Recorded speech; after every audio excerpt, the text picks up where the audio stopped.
Good evening everyone, welcome to knowledge account. আমরা আজকে Indian কনস্টিটিউশনের একটা চ্যাপ্টারের পিওয়াইকিউ দেখব, প্রিভিয়াস ইয়ার কোয়েশ্চেন্স।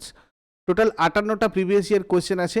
আশা করি এই প্রশ্নগুলো তোমরা দেখলে তোমাদের মৌলিক অধিকারে এর বাইরে আর কিছু প্রশ্ন আসবে না।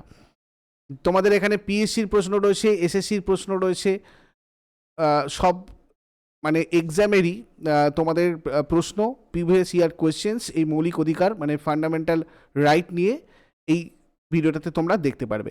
তো এটা তোমাদের ডিটেলস ডিসকাশন নয়, তোমাদের সাথে যেরকম আমি করছিলাম পিওয়াইকিউ ডিসকাশন চ্যাপ্টার ওয়াইজ, এটা ইন্ডিয়ান কনস্টিটিউশনের একটা জাস্ট ক্লাস। তোমরা এখান থেকে দেখে নাও কতগুলো প্রশ্ন তোমাদের রেডি আছে বা কতগুলো তোমাদের রেডি নেই।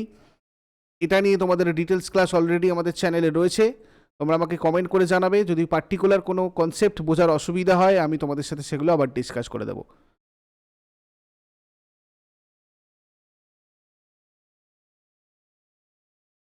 তোমাদের নতুন ডাব্লিউবিপির ব্যাচ, এটা 2024 টার্গেট ব্যাচ, এটা অলরেডি কমপ্লিট হয়ে গেছে, এটা রেকর্ডেড ব্যাচ তোমাদের। আর তোমাদের সম্পূর্ণ লাইভ এবং নতুন যে ব্যাচ সেটা তোমাদের লঞ্চ হবে 14 ফেব্রুয়ারিতে। 14 ফেব্রুয়ারি থেকে তোমরা নতুন ডাব্লিউবিপির ব্যাচে জয়েন করতে পারবে। যদি কেউ রেকর্ডেড ক্লাস চাও তাহলে তোমরা এটাতে জয়েন করতে পারো। আর ডাব্লিউবিপিএসসি ক্লার্কশিপের প্রিলিয়ার মেন পরীক্ষার যে ব্যাচ চলছিল, এখানে তোমাদের চ্যাপ্টার ওয়াইজ টেস্ট অ্যাড হচ্ছে এবং সেই কারণে 14 ফেব্রুয়ারি থেকে এটার কিন্তু প্রাইস ইনক্রিজ হয়ে যাবে। তোমরা এই প্রাইজেই জয়েন করতে চাইলে তোমরা এই 14 ফেব্রুয়ারির আগে জয়েন করে নিও। এই নাম্বারে তোমরা আরও ডিটেলসের জন্য যোগাযোগ করে এই নাম্বারে এই মানে 14 ফেব্রুয়ারির আগে জয়েন করে নিও। এছাড়া জেনারেল স্টাডিজ ফাউন্ডেশনেও তোমাদের টেস্ট সিরিজ অ্যাড করে দেওয়া হয়েছে। তোমরা এটাও শুধু জিকের জন্য নিতে পারো, যে কোনো পরীক্ষার জন্য তোমাদের এটা একটা গোল্ডেন ব্যাচ তোমরা বলতে পারো।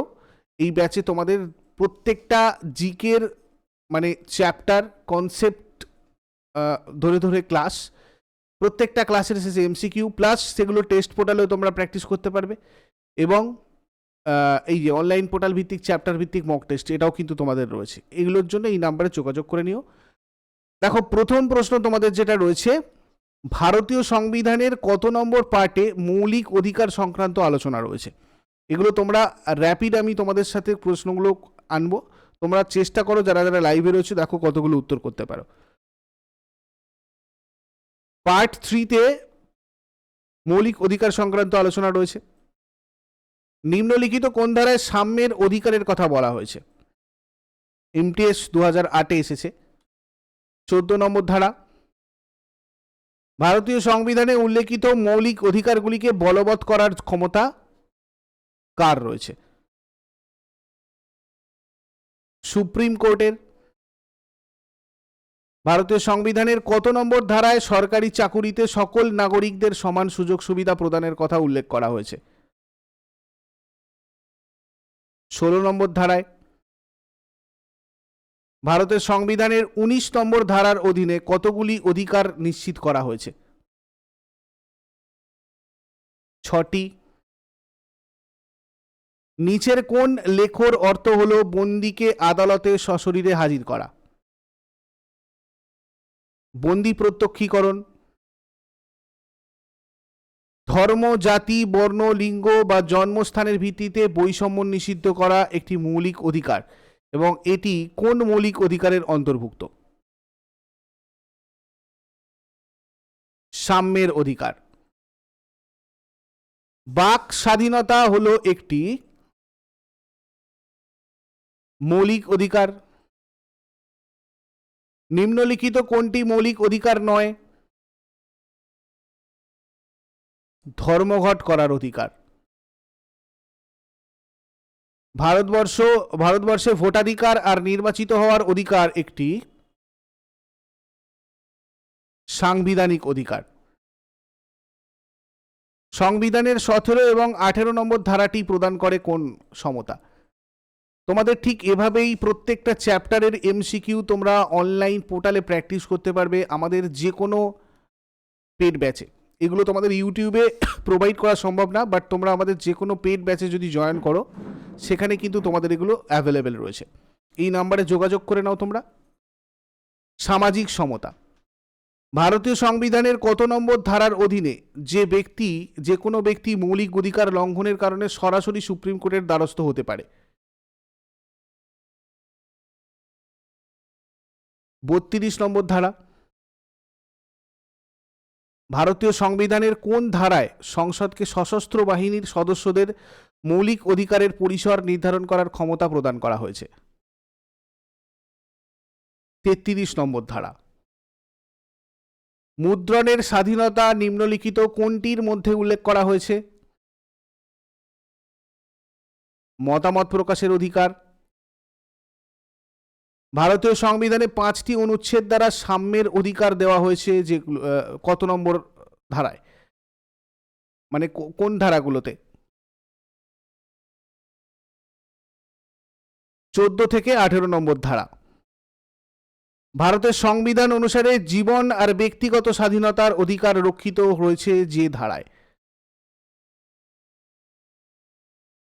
21 নম্বর ধারা। নিচের কোনটিকে সংবিধান দ্বারা মৌলিক অধিকার বাস্তবায়নের ক্ষমতা দেওয়া হয়? সুপ্রিম কোর্ট আর হাইকোর্ট। ভারতীয় সংবিধানের অধীনে কোন ধরনের লেখ জারি করা হয় না? অনুজ্ঞা। বাকিগুলো জারি করা হয় এখানে। অস্পৃশ্যতা বর্জন কোন ধারায় বর্ণনা করা আছে? 17 নম্বর ধারা বর্ণনা করা আছে অস্পৃশ্যতা বর্জন। এগুলোর ডিটেলসের জন্য তোমরা প্রতিদিন 7টার ক্লাসগুলো ফলো করবে। 7 PM তোমাদের যে পিএসসি জিকে বুস্টারের ক্লাস চলছে, সেই ক্লাসগুলো তোমরা ফলো করো। তোমাদের এগুলোর ডিটেলস ওখানে কিন্তু আলোচনা করা হয়। ভারতীয় সংবিধানের কোন ধারাটি আইনের দৃষ্টিতে সমতার অধিকার নিয়ে আলোচনা করে? 14 নম্বর ধারা। সকল নাগরিকদের কথা বলা আর মত প্রকাশের স্বাধীনতা ভারতীয় সংবিধানের কোন অনুচ্ছেদে নিশ্চিত করা হয়েছে? 19 নম্বর অনুচ্ছেদে। ভারতীয় সংবিধানের কোন ধারা অনুযায়ী নাগরিকদের বাক স্বাধীনতার অধিকার খর্ব করা যায় না? 19 নম্বর। নিচের কোন অনুচ্ছেদে ভারতের সংবিধানে ধর্মীয় স্বাধীনতার অধিকার রয়েছে?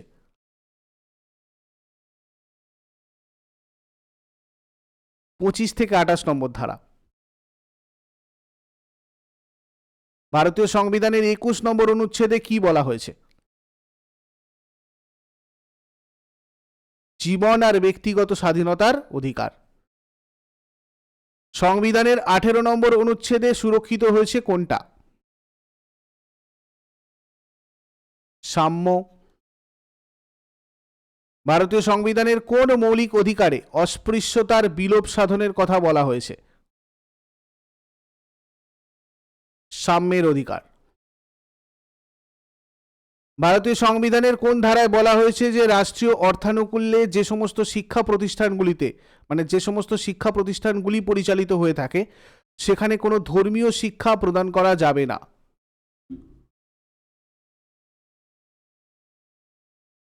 28 নম্বর। ভারতীয় সংবিধানের কোন অনুচ্ছেদে স্বেচ্ছাচারী গ্রেপ্তার এবং আটকের বিরুদ্ধে সুরক্ষা প্রদান করে? 22 নম্বর। ভারতীয় সংবিধানের 24 নম্বর ধারায় কোনো কারখানায় শিশুদের নিয়োগ নিষিদ্ধ যদি তাদের বয়স হয়, মানে তাদের কত বয়স হলে তাদের নিয়োগ নিষিদ্ধ? 14 বছরের কম। ভারতীয় সংবিধানের অনুসারে, মানে ভারতীয় সংবিধান অনুসারে জীবনের অধিকার কি কি ধরনের অধিকার? মৌলিক অধিকার।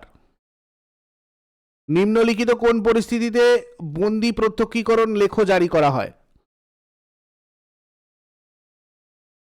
ত্রুটিপূর্ণ পুলিশি আটক। ভারতের তথ্যের অধিকার কবে পাশ হয়? 2005 সালের 15ই জুন। ভারতীয় সংবিধানের কোন অনুচ্ছেদের অধীনে নাগরিকদের মৌলিক অধিকার প্রদান করা হয়েছে? 12 থেকে 35 নম্বর ধারা।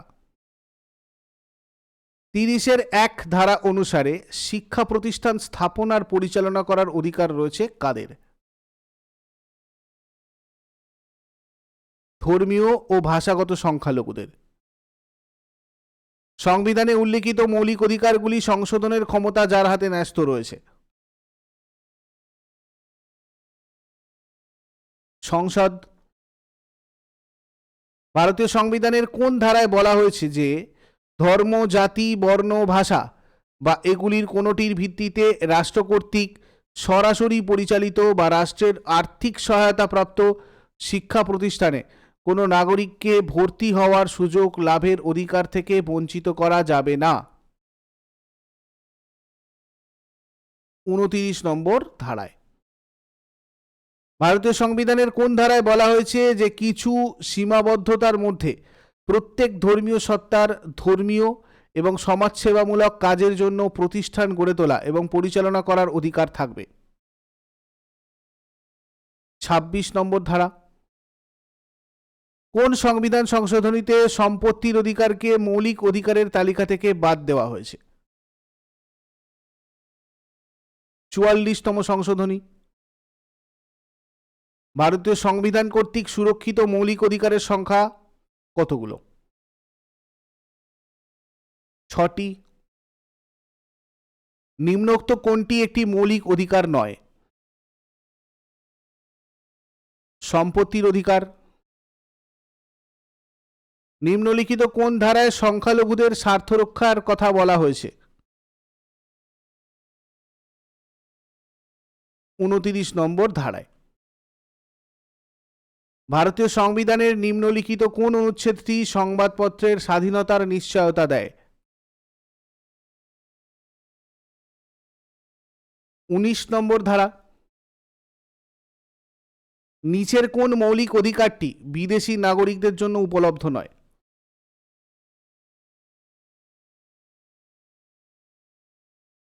মতামত প্রকাশের স্বাধীনতা। মৌলিক অধিকার সম্পর্কিত কোন বিধানটি সরাসরি শিশুদের শোষণের সাথে সম্পর্কিত? 24 নম্বর ধারা। আমাদের দেশে শিক্ষার অধিকার হলো ড্যাশ অধিকার? মৌলিক অধিকার। ভারতীয় সংবিধান অনুযায়ী সম্পত্তির অধিকার একটি আইনগত অধিকার। নিম্নলিখিত কোনটি সংবিধানের মৌলিক অধিকার হিসাবে স্বীকৃত নয়? যথেষ্টভাবে জীবিকা অর্জনের অধিকার। নিচের বিবৃতিগুলি বিবেচনা করে কোনটি বা কোনগুলো সঠিক তা নির্বাচন করুন। তোমাদের বলা হয়েছে, দেখো WBCS প্রিলিমস 2010-এ এসেছিল। ভারতীয় সংবিধানের দ্বিতীয় অংশে 12 থেকে 35 নম্বর ধারার মধ্যে ভারতীয় নাগরিকদের মৌলিক অধিকারগুলি বিবৃত আছে। আর সংবিধানের সম্পত্তির অধিকার বর্তমানে একটি মৌলিক অধিকার। তো এর মধ্যে কোনোটি সঠিক নয়, দুটোই কিন্তু ভুল। ভারতীয় সংবিধানের কোন ধারা অনুযায়ী সরকার ভারতরত্ন ও পদ্মশ্রী খেতাব প্রদান করে? 18 নম্বর ধারা। নিবর্তনমূলক আইন সংকুচিত করে? স্বাধীনতার অধিকার। নিম্নলিখিত কোন অধিকারটিকে ডক্টর আম্বেদকর সংবিধানের হৃদয় ও আত্মা বলে বর্ণনা করেছিলেন? সাংবিধানিক প্রতিবিধানের অধিকার। ভারতীয় নাগরিকদের মৌলিক অধিকার স্থগিত করা যেতে পারে কখন, কোন পরিস্থিতিতে? জাতীয় জরুরি অবস্থার সময়। নিচের কোনটি ছাড়া বাকি সবগুলি ভারতীয় সংবিধান দ্বারা স্বীকৃত মৌলিক অধিকার? জীবিকার পর্যাপ্ত সংস্থানের অধিকার। সংবিধানের প্রারম্ভে কতগুলি মৌলিক অধিকার ছিল? 7টি। সমস্ত ধরনের মৌলিক অধিকার প্রদান করা হয় না কাদের ক্ষেত্রে? বিদেশিদের। শিক্ষার অধিকার বলবৎ হয় কবে? 2010 সালের 1 এপ্রিল। কোনো অপরাধের জন্য অভিযুক্তকে নিজের বিরুদ্ধে সাক্ষী দিতে বাধ্য করা যাবে না। ভারতীয় সংবিধানের কোন অনুচ্ছেদে এর জন্য বিধান রয়েছে? 20 নম্বর ধারায়। ভারতীয় সংবিধানে বর্ণিত মৌলিক অধিকারের অভিভাবক বলা হয় কাকে? Supreme court. এই পর্যন্তই ছিল তোমাদের পুরো এমসিকিউ। 58টা এমসিকিউ বলেছিলাম, 58টাই এমসিকিউ করে দিয়েছি। এর পরের দিন তোমাদের লাবণী ম্যামের ক্লাস রয়েছে, সায়েন্স স্পেশাল ক্লাস। আর আমার ক্লাস হবে আবার থার্সডেতে, অর্থাৎ বৃহস্পতিবার তোমরা আমার ক্লাস 7টা থেকে লাইভ করতে পারবে সবাই।